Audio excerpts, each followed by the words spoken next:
place team, they're only like 2 games apart. Yeah. And this is a very important one, as we said, in trying to get into that playoff spot. We know it's possible to do so. We'll see if it can happen here. Only 6 matches to play in the split for both of these teams. At the end of this week, it will be down to 4. You can see the pretty standard top-tier bans going away. The Malzahar, the Varus, the Shen, Elise continue to rise in priority, and that's going to be away from Chaser. Yeah, as far as super common, a lot of these names we've definitely seen before. A lot of mid lanes have actually gone through here. You know, Ryze and Syndra should be pretty high priority. I wonder if mid lane actually gets picked up in the first round, and then second round of bans, if one of them doesn't answer, might be able to whittle that down further. But right off the bat, Graves prioritized over Rengar now. This is one of the things that I've been looking for from CLG for a few weeks now, to drop a little bit of the priority on Rengar and raise some on Graves, because I just feel like he's so strong right now, and especially in Xmithie's hands, has had a lot better performances.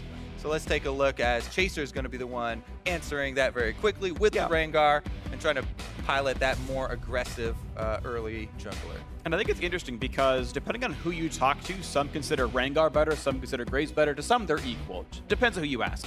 But CLG, with both up, would so much rather ensure that they get the Graves and the giveaway priority and everything else over to Team Dignitas, because they really value that matchup even more. Which is a divergence from what we've seen from them before. So I like the adjustment. Now, these shielding supports come in. Yep. As we've seen, Lulu, globally, priority on her has risen quite frequently in support of some sort of auto attack based AD carry. So even though we're still on 7.4 and not quite on the live patch, I do expect a little bit more, auto attack focus, although Lulu focus could easily be applied to Rengar as well. Works super well with that champion, and even if you're just looking at the first round picks there from Team Dignitas, nice synergy between those two. Able to Lulu to add some CC to the somewhat flimsy Rengar initiation if he has to go by himself. Yeah, absolutely agree. So as we're going to round out the lineup in the bot lane here, and we are going to see a champ select without Jhin. That's somewhat rare for 7.4. He's like a 90% presence champion, but both these teams going to go for more damage-focused bot laners. The Stixxay, of course, has the Enchanter Crystal Arrow.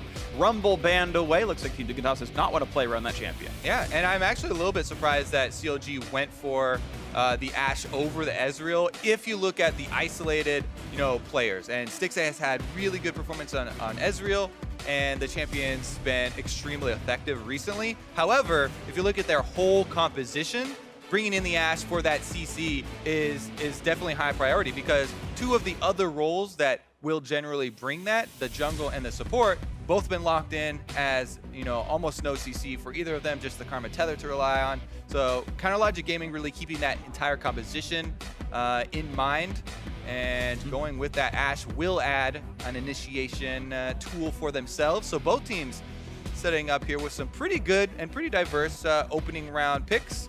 As expected, like I was talking about, the second round of bans is more mid lane focused. The Syndra did pop up.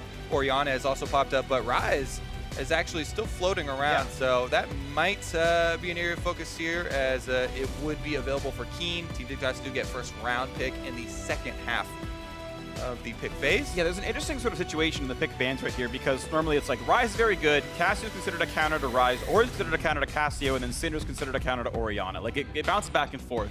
And they kind of played like one step forward on both sides. Like, we ban Syndra, then we can blind Orianna. Well, they banned Orianna, so can we blind Cassiopeia to block out the Ryze pick? And like it goes back and forth.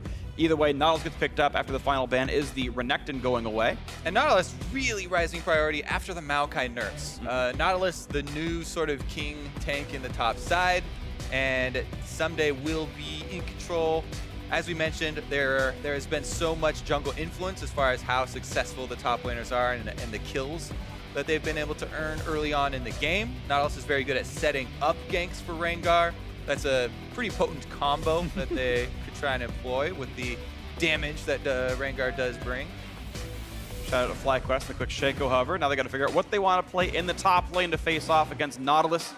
Gangplank has often seemed to do very well against it. We saw specifically Zig play that yesterday to pretty good effect. Yeah, I actually would like to see a split pusher from CLG in the top line. It looks like they're hovering a bunch of different tanks, but for me, the four-man squad that they had right there was pretty well set up to, complement a split-pushing top laner, where they've got Karma for disengage. They're all ranged, so the four-man squad counter to the single-man split-pushing could have a pretty effective bunch, but they decided to go with the more standard, set up that front line for themselves. Darshan on Poppy. He's no stranger. I mean, this guy's been playing Poppy ever since, MSI, and had big playmaking for the team, and been a big presence in the front line. We'll see how he does match up against Ssumday, because it is going to be kind of mirrored up there. We'll have tanks from the top lane, and then DPS coming from the jungle.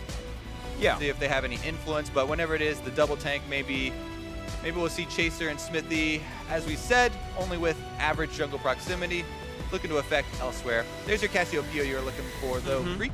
Yeah, the last pick, Cassiopeia. I'm still a little bit surprised it wasn't Ryze, but Keane would rather play Cassie here in the matchup, and that's just fine here.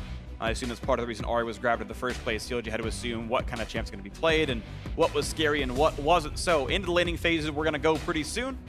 Somewhat standard team compositions, and I'm definitely curious to see how Xmithie versus Chaser goes. You're mentioning them earlier about maybe they won't camp top lane to the tank v tank, but Xmithie has been very inconsistent.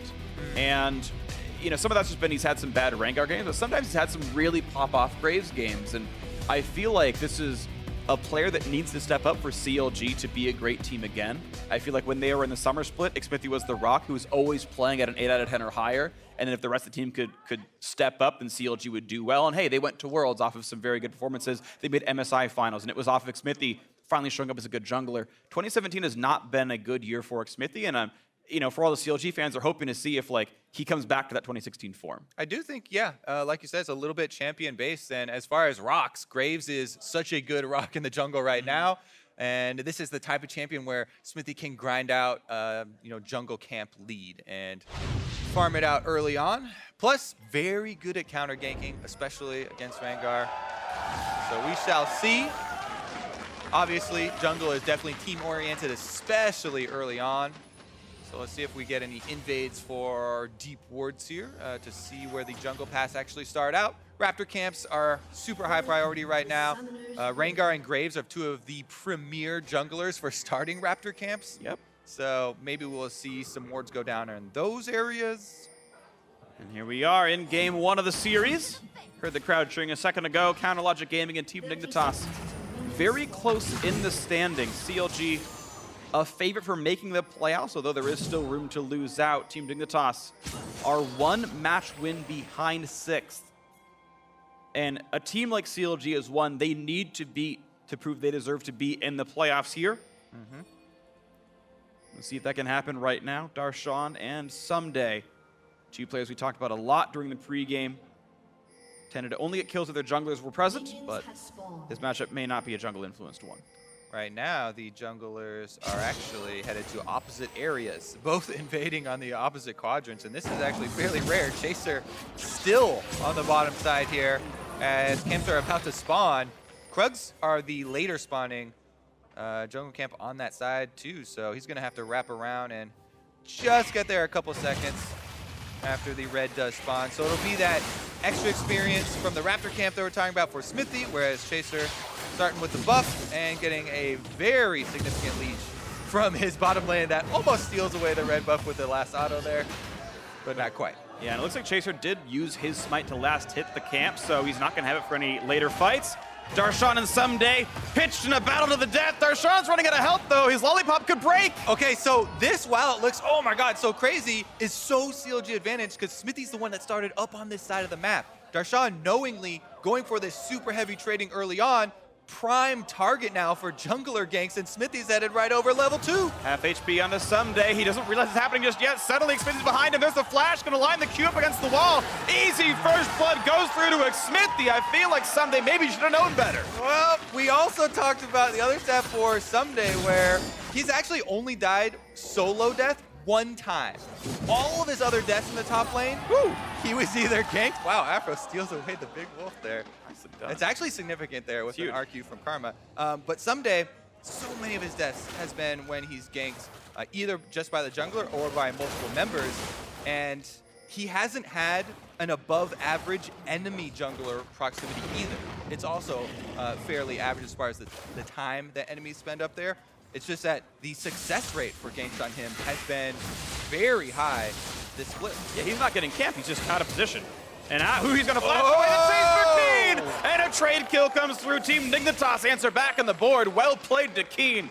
Last pick mid laner pays off. Man, I just feel like so many of the solo deaths I've seen from Huhi have been at the hands of a Cassiopeia.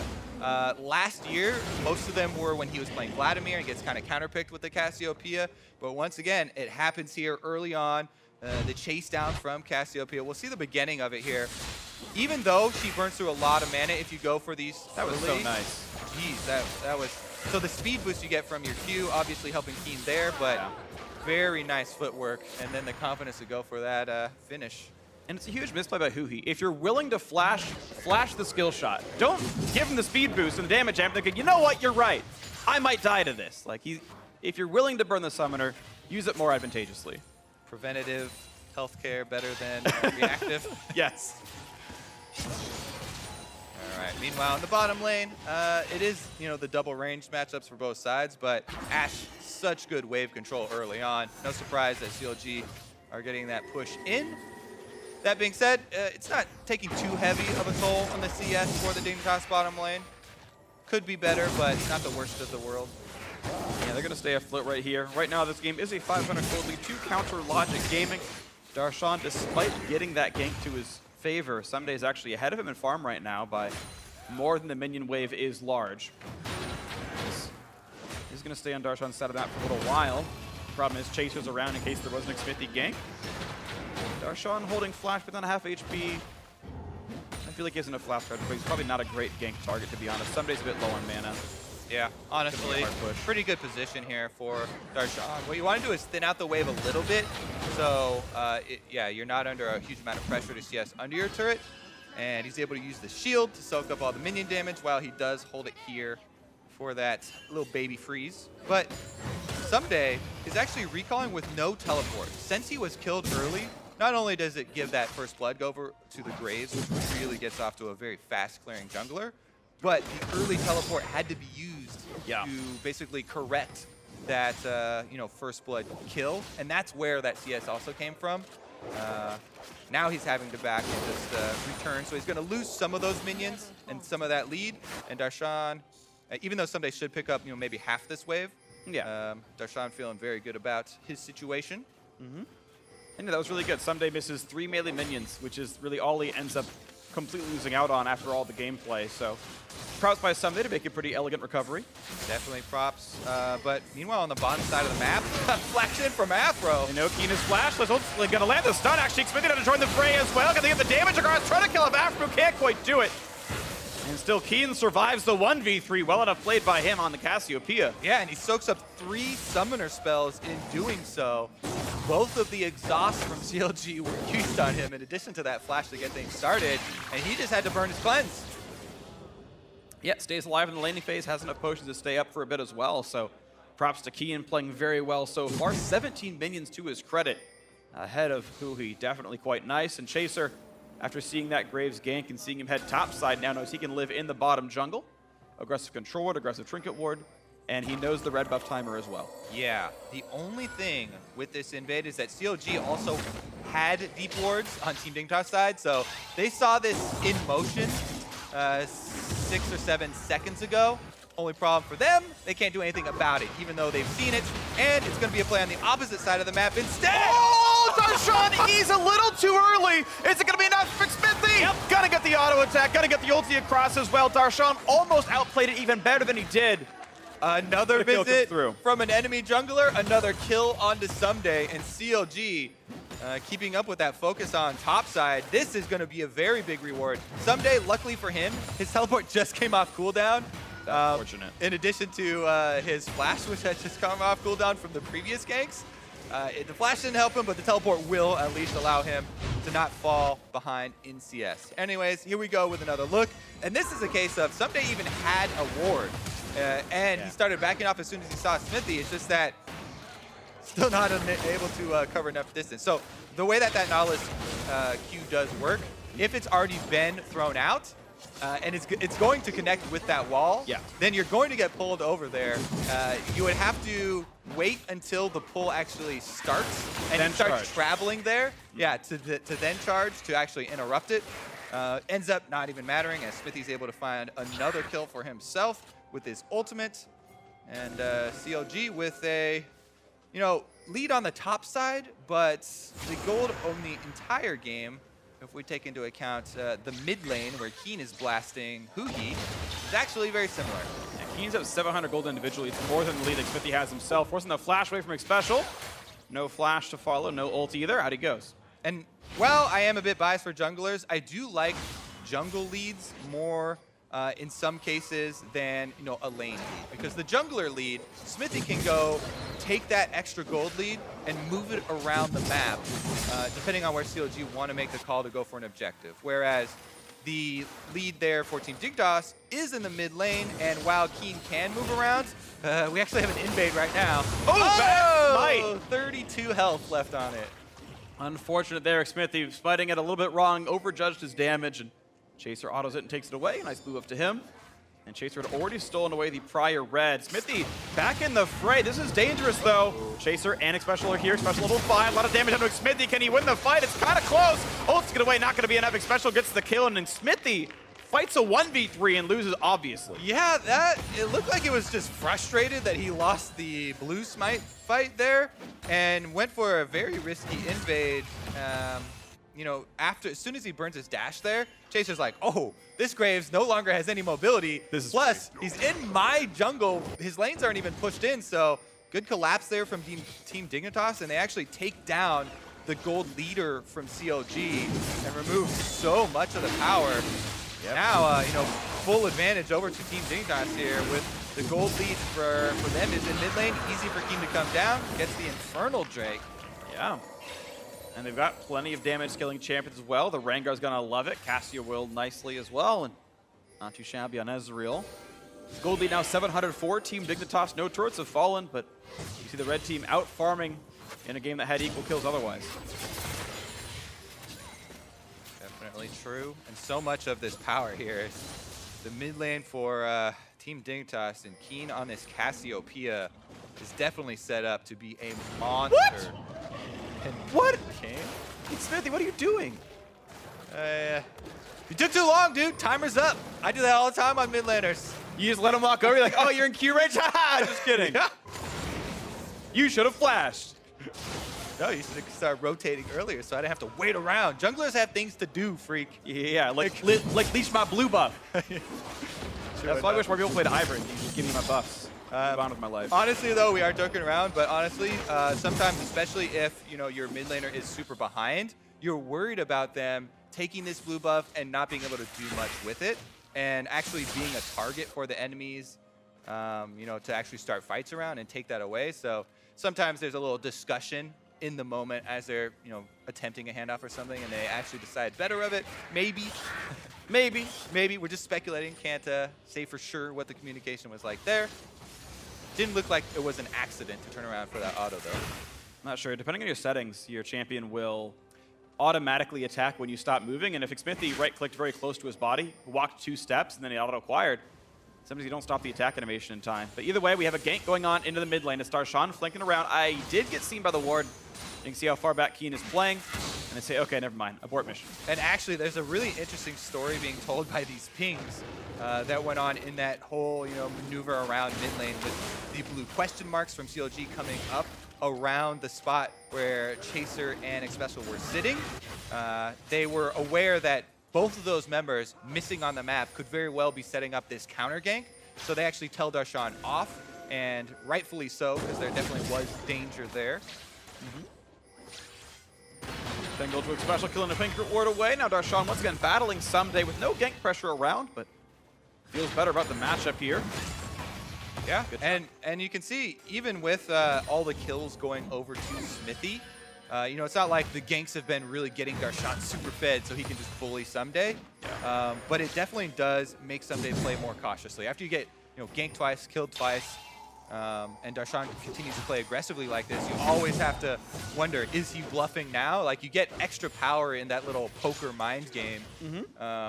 where you get to bluff more often, and sometimes that will result in the enemy just letting you have good trades because, well, you have to respect the jungler presence, even if it's not there now. Especially because those 2 early ganks were good for Xmithie. Thankfully for Counterlogic Gaming, the early control ward has been swept away from that bottom jungle. Xmithie happened to walk by it after he took his red buff away, so that extra vision is gone. Xpecial still trying to put some wards down to trap rotations. Now Ahri can't make the safe run down behind the Dragon Pit without being spotted. And he continued to wait through the mid game. 400 gold, plus an Infernal Drake. Team Dignitas are slightly winning. We'll see if Chaser can do anything else about this as he's clearing the top side of the map. Yeah, definitely feeling good about their position at the moment because they can definitely stand toe-to-toe once you transition to teamfight phase, but I really think it's so interesting where so much of the gold is concentrated and where the lead is concentrated for Team Dignitas. Right now, Keane is going for his blue buff, whereas the 2v2 up top with the junglers and top lane tanks looks to be a stalemate. Xmithie decides that no more time is necessary. He was waiting around for a counter gank up there as Darshan was pushing in. Just wanted to be there in case the Rengar went for him. Another battle down here. Darshan wants the fight to last long enough that he can use Grasp of the Undying. Unfortunately, could not do that just yet, so Ssumday gets the better of it with his shield duration. Darshan only has to last hit minions and run away. Ssumday starting to feel a bit better about this. Of course, they did give priority on picking Nautilus earlier in the draft, and seeing that paying off a little bit here, that Ssumday, despite the ganks, is, I feel like, generally having his way with Darshan to a small degree. Gold lead not exactly meaningful. 90 gold apart, despite being down 2 deaths. Feels good for Ssumday. Yeah, I mean, Nautilus should push in this matchup. Ooh, down bottom, they're also going to push. So Team Dignitas actually prepping all waves for a play here. Mid, top, and bottom are all pushed in. Teleport is available for Ssumday. It's a level 11 Nautilus. So he has the, level 2 in the depth charge. Like, they are primed to make a move here. Yeah. But the vision does give up the game, and they've decided to call it off.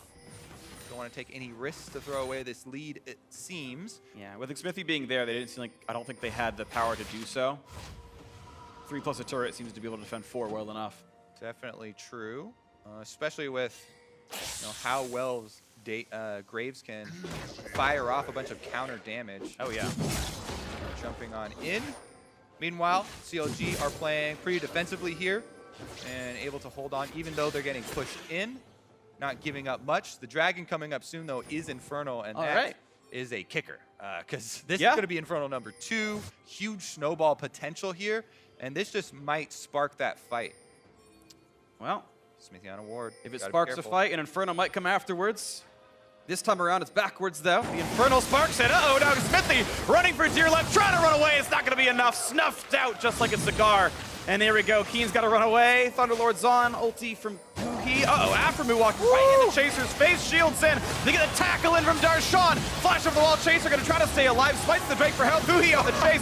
Looking for a bit more. They've already picked up Aphromoo. Lot's going to be next up. The volley. The shots are there, but Lot actually stays alive. It's already been 4 kills for 0. It's a complete slaughter. The ace for Team Dignitas. Ooh, that spark turned into a wildfire, and Team Dignitas absolutely blow this game open. An ace and a second dragon. This is one of the biggest mid-game spikes. Like, if we're even in mid-game yet, this is still pretty early because this is complete rift control because it's an ace, so you can push in 2 turrets while taking an Infernal with your fed Cassiopeia from the mid lane with blue buff. Like, this is an absolutely insane amount of objectives won by Team Dignitas off of that team fight. Yeah. Suddenly a game that was 500 apart is 5,000 apart as we watch the start again. And this vision control advantage for Team Dignitas came because of their control around mid lane. So much power there, and they're able to use it to first kill the jungle and then continue this fight. As we said, they're waiting for some fight to break out down here. Ssumday's just itching to use his teleport. He comes in, bottom lane rotates up. Watch this, actually. My favorite part is the Huhi chase on a Chaser here with the Drake. He's able to use his ultimate to then dodge to the side. It gives you that extra speed in addition to the Scuttle Crab. And Huhi then finds himself between Chaser and a Drake, killing him from the other side. And CLG just get absolutely demolished there. And that's going to be a heartbreaker. It was a game where really not a lot happened, and then suddenly, okay, we're going to team fight with an equal game. Oh, we got slaughtered. CLG not going to feel good about what happened there. Team Dignitas, though, of course, going to feel awesome with this huge lead. They've got so many stats, and the Inferno breaks really are amazing when you're already snowballing. We're going to see. It's going to require a lot for CLG to dig themselves out of this hole. Dignitas have all the tools they need to keep pushing forward. Yeah, you'll need a lot of advanced vision to go for small picks. Take your small advantages and then run, because with that huge amount of gold and power with the Infernal Drakes that Team Dignitas just got, the even numbers aren't something that CLG want to mess with anymore. So they're going to look for some hit and run style, some fog of war play to try and get back in the game that way while playing defensively on their weak sides. Absolutely. Well, we'll see if they can defend themselves. Chaser's already had a 4-stack Bone Tooth Necklace. He's killed Xmithie twice, so you don't get double counts on that one, but his attack damage is real high. And it's going to be scary to deal with him as he's running around the map. Level 11, Cleaver, Warrior Enchant, oh baby. Definitely lots of good things for Team Dignitas. Not the least of which is a lot on Ezreal. That juicy double item power spike that he's looking for, while Ashe is still trying to complete Infinity Edge. Like, this is the point where Ezreal can just kind of run wild as well. It's one of my favorite tricks there. You can cancel your... I didn't know that. The knockback. Yeah, I think... I forget where I first started. I think Dardoch was doing a whole bunch in the playtest tool, but well, here we go. I think Dardoch has a whole bunch. Suddenly people are going to be dying under turret right now. Ssumday chasing around Xmithie, anchors him in. The red buff not going to win this fight. He's down 2 levels. Going to get soloed out by the tank. Aphromoo here to turn her back around. We know there's a Rengar coming. True Shot Barrage really takes him down as well, and it's going to be that kill picked up as the Poppy falls. Top lane outer going to go down as well. Quick trade for Stixxay. That slick little play by Flame in there. That was pretty smooth. Meanwhile, Team Dignitas going to keep up their push as they should be able to out-push an Ashe here. There's a little bit of defense in CLG's favor with Huhi trying to threaten under the turret, and he actually catches Chaser with a charm, going to dissuade any further aggression. Yeah, but does it matter? It's Team Dignitas firing on pretty much all fronts right now. Xmithie too afraid to fight Keane, and who wouldn't be? He's blasting this game right now. Mid now the target of the siege, taking a bit of damage, and it looks like so far the process is working for Team Dignitas. They were 1-3 with Coach Kopp. I mean, the reference is that when Coach Kopp came in for Team Dignitas, they're like, look, trust the process. It's going to be better. We're going to improve. But they were 1-3 with Coach Kopp. Now, granted, he joined like 2 days before their first match. You get a bit of a pass. But here they are against a team above them in the standings, looking better in basically all respects. And if they win this match, they're pretty much in playoff spots. Definitely, they have a healthy amount of respect for the opponent, though, and this is a best of 3. So Team Dignitas definitely can feel super good about the way this match is going, but know that this is a very important set, and they won't be able to let up after just a single win. Let's see here if they're able to actually convert this as well, because you remember that game where Keane was 9-0 on Azir. Yeah. And unable to finish it out. This one definitely looking better with the 2 Infernos and ginormous gold lead. We still have to keep check on that. But you're right. I remember throughout most of this year, Team Dignitas have had very lackluster late games where it looked like they could only win if Ssumday was playing split push Fiora, because at least that would end the game eventually. We'll see if Team Dignitas can navigate around Baron or around pushes better enough this time around. We'll see if it can happen. And this is one of the games that least revolves around Ssumday for Team Dignitas that we've really seen from them all split. Yeah. This game is all about Chaser, Keane, and Lod set up really well, all 3 of them, to carry this one through. They are doing a good job. First step is move up your ward lines, take control of the enemy jungle, cut off more options for CLG farming. You want to slow their gold income while retaining control of the neutral objectives like the Drake that will come up. Even though this one is a later game Ocean Drake, they'll still definitely want to nab that one up. Helps for all things Elder Dragon, just as well as always nice to have that extra buff. Yeah, it'll actually be a DPS increase for Lod once he finishes the Mura mana, because just regenning mana means more damage from the passive, and actually becomes a combat stat for him. But you're right, triple Inferno would have been better, or a Mountain Drake or something would have been nicer. But again, take what you can get. Logic Gaming fighting valiantly for ward control. But it doesn't really matter. Look at the wards they don't have. It's all around the Baron pit. 23 minutes in, Dignitas rushing this down. Blue buff on a Cassiopeia can absolutely melt through this. They've got plenty of DPS, and that Baron is gone. Not even a chance to stop it. Hawkshot sees, like, yeah, it's gone. They got Baron, they got farther ahead. Team Dignitas absolutely in control of this game ever since that 18-minute team fight.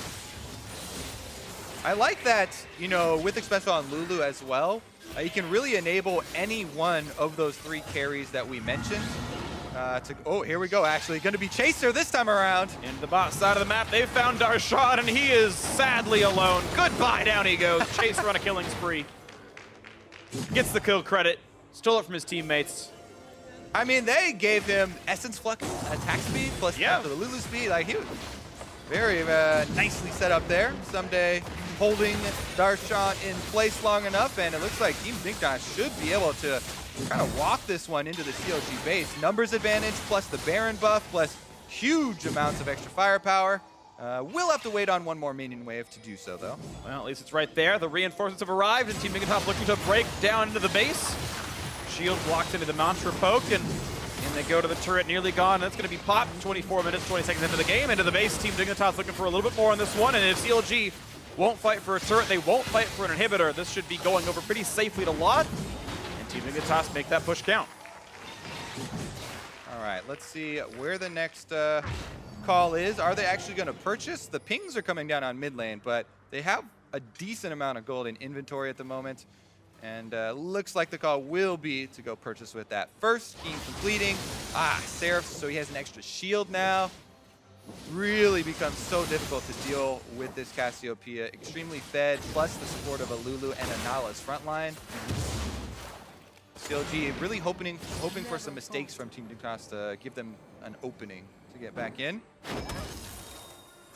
It seems pretty likely that that opening won't exist, though. Team Dignitas looking better over time, and really haven't seen any obvious hiccups. I'm sure there's things that could have been cleaner overall, but Team Dignitas not really giving openings. Their ward control's been pretty solid. That Baron was completely safe, and one of the best Baron calls I've seen Dignitas make all year. Yeah, the thing about that one is they prepped it well. Yeah, it's super easy for them to prep it well because you're up so 8K, far ahead. like whatever. But the important part is that they did the preemptive steps, clearing out the vision, placing down wards in that blue quadrant, and now they're continuing with their siege with said Baron buff, and might actually be able to get the double inhibitor turret right off of it. For the inhib turret right now, knockback goes onto the tank. Does CLG engage the 5v4? They cannot.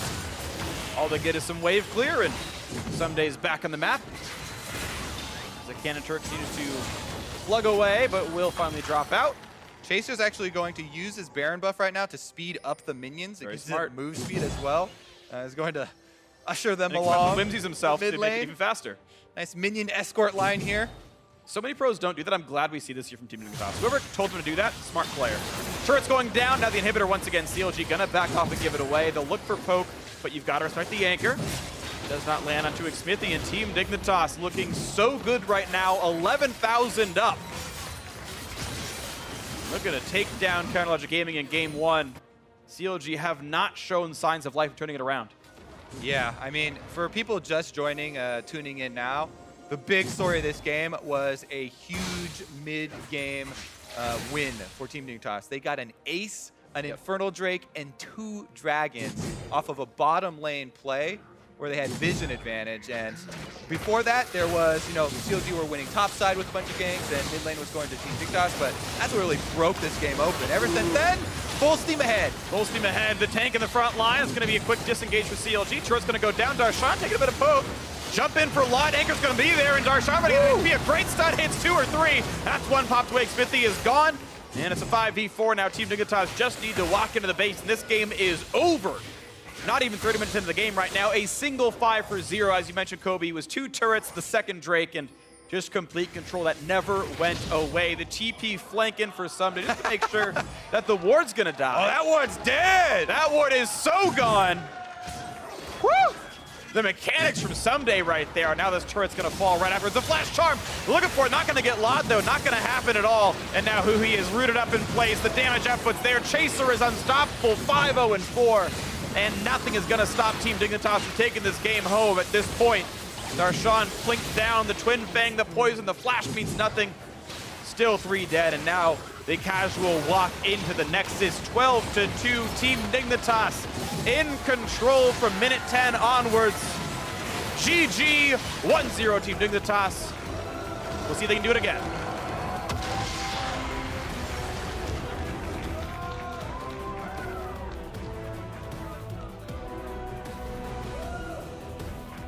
Definitely a good spot here for Team Dignitas to be in. They're looking to make their push up into a playoff spot.